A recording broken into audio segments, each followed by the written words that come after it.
Hello all of you, आप सब कैसे हैं।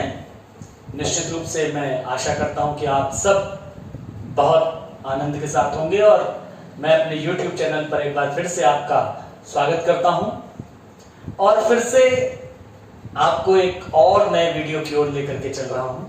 हम ऑप्टिक्स के वीडियोस में पिछले कई वीडियोस से आपको कई टॉपिक्स के बारे में बताता रहा हूं, चर्चा करता रहा हूं। मैं आशा करता हूं कि आप लोगों ने वो सब वीडियोस देखे होंगे। अगर अभी तक आपने वो वीडियोस नहीं देखे हैं तो प्लीज आप उन वीडियोस को देखें। आसानी से ये सभी वीडियोस पाने के लिए आप मेरे चैनल को सब्सक्राइब करें और फिर बेल आइकन भी आप जरूर प्रेस करें, जिससे आपको ये सारे वीडियोस मिलते रहेंगे, रेगुलरली आपको नोटिफिकेशंस मिलते रहेंगे।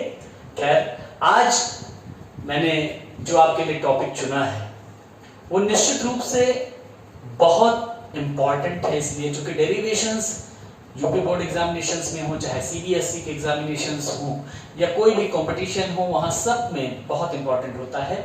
और एक ऐसा ही फॉर्मूला जो लेंस से रिलेटेड है, जो बहुत यूजफुल है डेरिवेशन के लिहाज से, न्यूमेरिकल के लिहाज से, हर तरीके से उसका हम यूज करते हैं। एक ऐसे ही फॉर्मूले को डेराइव करके मैं आज आपके सामने बताऊंगा।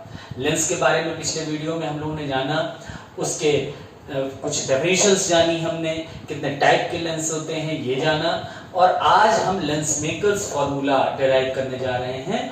और ये लेंस मेकर फॉर्मूला जो है वो एक पतले लेंस के लिए है। पतले लेंस से जो अपवर्तन होता है उसका जो फॉर्मूला हम डेराइव करते हैं वो लेंस मेकर्स फॉर्मूला कहलाता है। हम लेंस मेकर्स फॉर्मूला को डेराइव करेंगे। लेंस मेकर्स फॉर्मूला डेराइव करने के लिए मैंने यहाँ एक डायग्राम बना रखा है, जिसमें एक हमने कॉन्वेक्स लेंस लिया हुआ है, उत्तल लेंस लिया हुआ है। ये पतला कॉन्वेक्स लेंस है, ये पतला कॉन्वेक्स लेंस है। तो यहाँ पर ये जिस मीडियम में रखा हुआ है उस मीडियम के सापेक्ष जो लेंस का मटेरियल है, इसका रिफ्रैक्टिव इंडेक्स 1 और 2 है।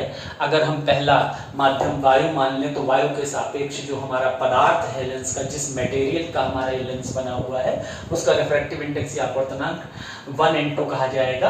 अब इस पतले लेंस का, ये हमारे पास पतला लेंस दो हमारे पास कह सकते हैं वक्र पृष्ठों से घिरा हुआ होगा।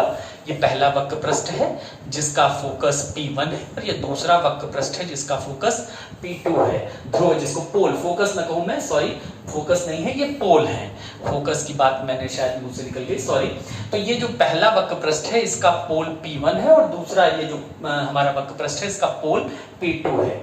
अब ये जो पहला वक्र पृष्ठ है, ये पहला जो हमारा स्फेरिकल सरफेस है, जो इसकी रेडियस ऑफ कर्वेचर है वो R1 है, और ये जो दूसरा वाला जिसका पोल P2 है, इसकी रेडियस ऑफ कर्वेचर R2 है। इन दो हमारे कर्व सरफेस से जो हमारे उभरे हुए तल है, इनसे घिर करके ये हमारा कॉन्वेक्स लेंस बना हुआ है।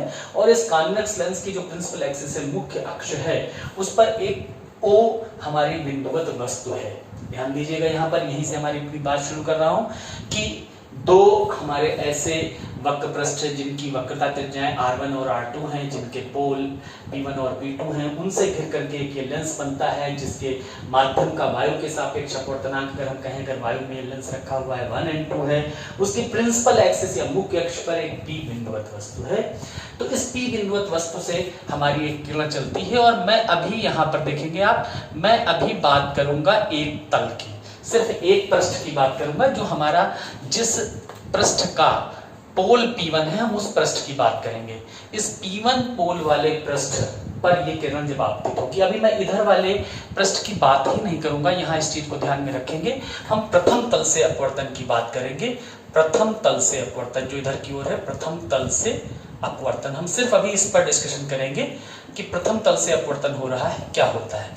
तो O बिंदुवत वस्तु से ये किरण यहाँ पर पड़ती है, और यहाँ से अपवर्तित जब होती है तो हमारी इस V, ये जो हमारा O वस्तु है, इसका प्रतिबिंब हमको ऐसा प्रतीत होता है कि यहाँ I डैश पर बन रहा है।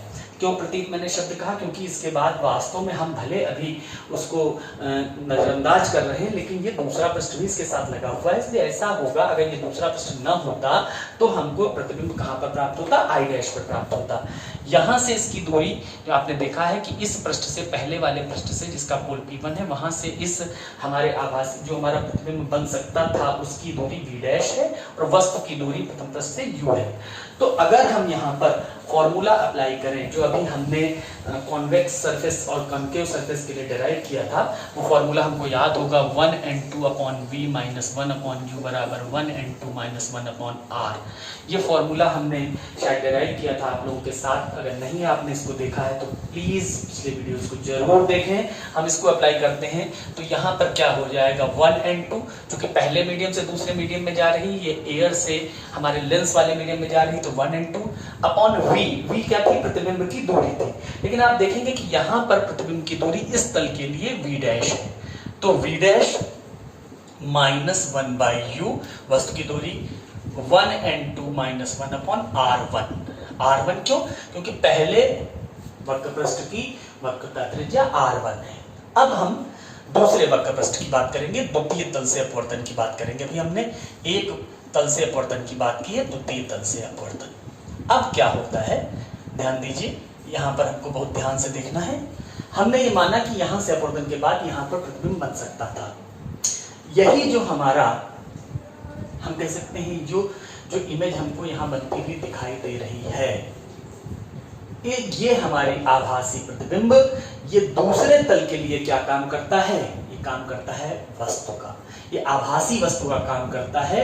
और इसके द्वारा आप देखेंगे यहाँ से वास्तव में जब किरण दूसरे तल से अपवर्तित होती है तो अंतिम प्रतिबिंब हमको कहाँ मिल रहा है, आई पर। ये प्रतिबिंब हमको वास्तविक रूप से मिल रहा है, लेकिन ये जो आई डैश है वो इस दूसरे तल के लिए, जिसका पोल P2 है, इसके लिए वस्तु का कार्य करती है और हमको यहाँ पर आभासी वस्तु का कार्य करती है और हमको अंतिम प्रतिबिंब आई पर मिल जाता है।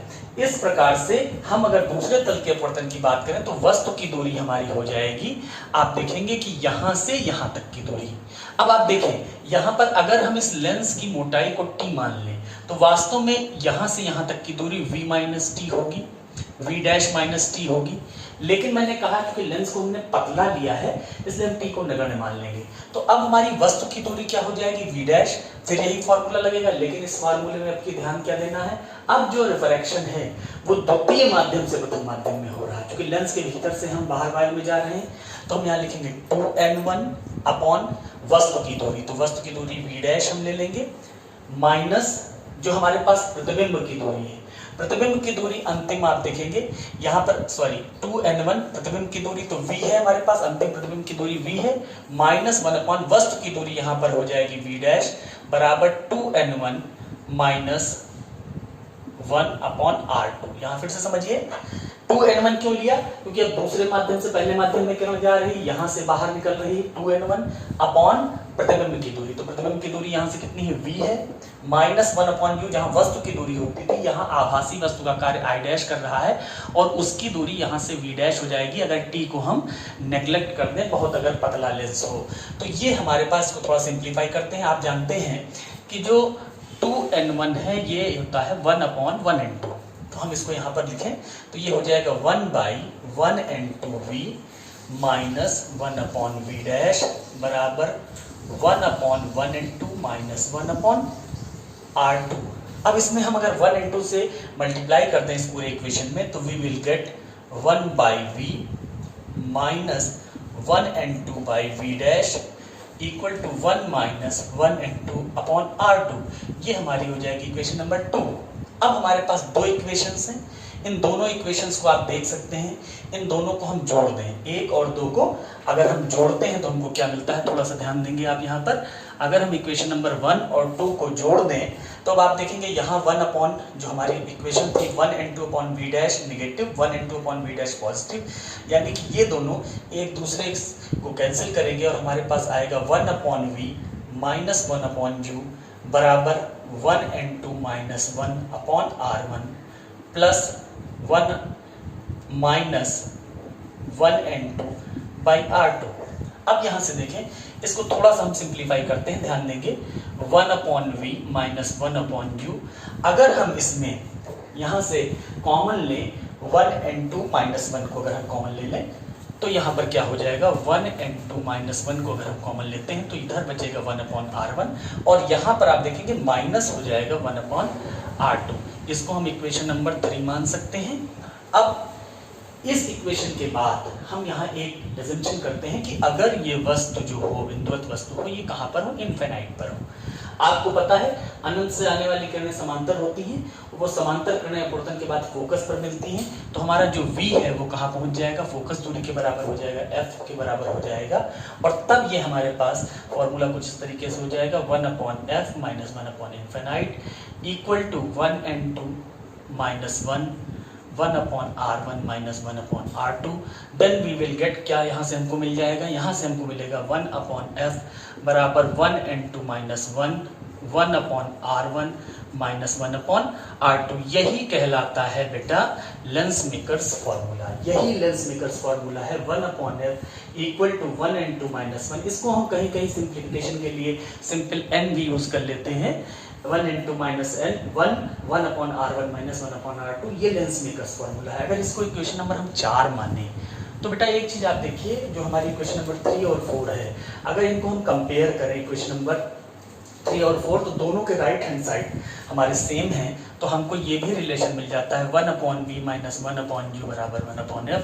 ये हमारे पास भी बहुत इंपॉर्टेंट फॉर्मूला है, लेंस फार्मूला, ये भी हमको यहाँ से मिल जाता है। तो लेंस मेकर फार्मूला और लेंस फार्मूला दोनों हमने यहाँ पर देखे कि किस तरीके से डिराइव किए जाते हैं। बहुत आसान है, बहुत ध्यान से इसको देखेंगे, वीडियो को आप पूरा देखिए। ये बहुत इंपॉर्टेंट डेरिवेशन है, इसकी न्यूमेरिकल्स भी आपसे खूब पूछे जाते हैं। अगर आपको पूरा डेरिवेशन पता होगा तो चाहे जिस तरीके से ट्विस्ट करके न्यूमेरिकल पूछा जाएगा आप कर देंगे, डेरिवेशन आप कर लेंगे। बहुत इंपॉर्टेंट क्वेश्चन है। मैं उम्मीद करता हूं कि आपको ये डेरिवेशन समझ में आया होगा।